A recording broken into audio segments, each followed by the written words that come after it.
Notice, viewer discretion advised. Tragically, on October 26, 2023, Lewiston, Maine witnessed a devastating mass shooting, claiming the lives of at least 18 individuals and causing numerous injuries.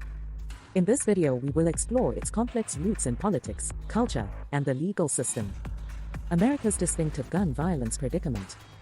The United States stands out from other high-income nations due to its disproportionately high death toll due to gun violence. On average, 120 Americans lose their lives daily as a result of gun-related incidents, encompassing both suicides and homicides, totaling approximately 43,375 deaths annually. Data from 2015 to 2019 reveals that the gun homicide rate in the U.S. was 26 times higher than that of other high-income nations, while the gun suicide rate was nearly 12 times higher. Mass shootings, defined as incidents where at least 4 people are injured or killed, excluding the shooter, have shown a disturbing upward trajectory since 2015, reaching 686 incidents in 2021. In 2023, the U.S. has already experienced 565 mass shootings, putting it on course to surpass the record set in 2021. Political gridlock on gun reforms. Despite the staggering number of gun-related casualties, the political discourse surrounding gun control reforms in the U.S. remains mired in inaction and divisiveness. In 2022, Congress did manage to reach an agreement on limited gun reforms for the first time in nearly 3 decades, following a school shooting in Uvalde, Texas. However, these measures have failed to significantly curb the gun violence epidemic. The deeply ingrained culture of civilian gun ownership, deeply rooted in American history and values, poses a substantial impediment to enacting substantial legislative changes. Instead of tightening regulations, several red states have opted to loosen gun laws in recent years, exacerbating the issue. Proliferation of firearms.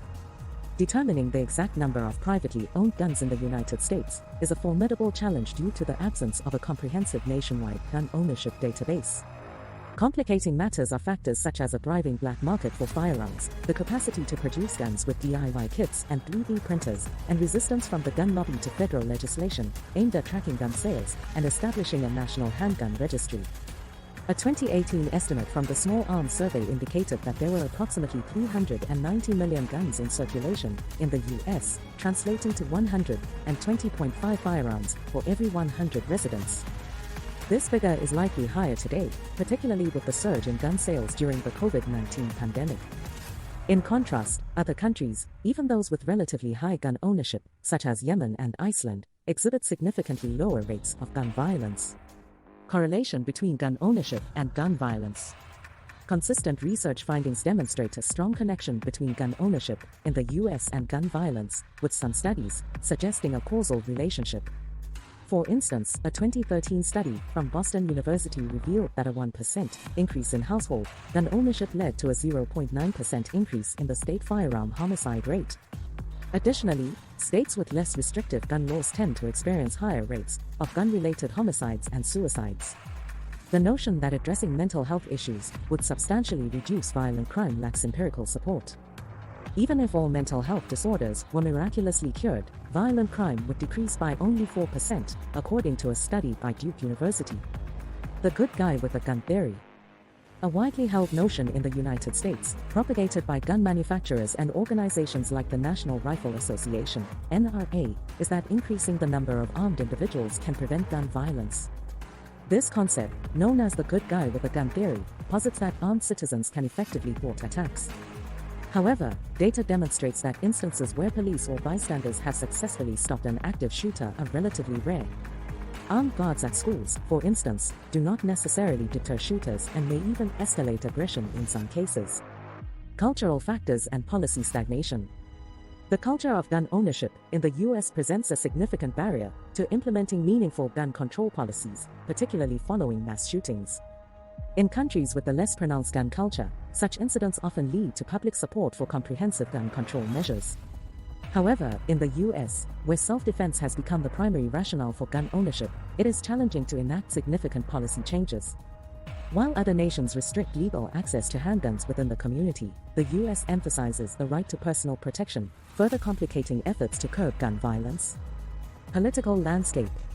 Although the majority of Americans support stricter gun control measures, including universal background checks, a vocal minority within the Republican Party staunchly opposes such laws. This minority, along with well-funded gun lobbies like the NRA, exerts significant influence, making gun control a pivotal issue for some lawmakers. The gun lobby benefits from enthusiastic support, and politicians often fear that advocating for gun regulation could cost them votes. Supreme Court rulings. Supreme Court decisions, notably District of Columbia v. Heller 2008, have played a pivotal role in shaping the U.S. gun control landscape. Heller established an individual's right to possess firearms for self-defense, broadening the interpretation of the Second Amendment. Subsequent rulings, such as New York State Rifle and Pistol Association v. Bruen, 2021, have further constrained the ability of federal and state lawmakers to regulate firearms. These rulings have contributed to the proliferation of handguns, which are responsible for a significant portion of gun-related deaths in the U.S. Conclusion. The United States' ongoing battle with gun violence is deeply rooted in its history, culture, and legal system. Tackling this issue demands a holistic approach that considers not only the availability of firearms, but also the cultural and political factors that have made gun violence so challenging to address effectively. While public opinion supports stricter gun control measures, overcoming political gridlock and opposition from influential lobbies remains a formidable challenge. As we mourn the recent tragedies in California, we must remain vigilant, addressing the broader problem of gun violence, not just its most sensational manifestations. Gun violence in the U.S. is deeply entrenched, demanding a comprehensive approach.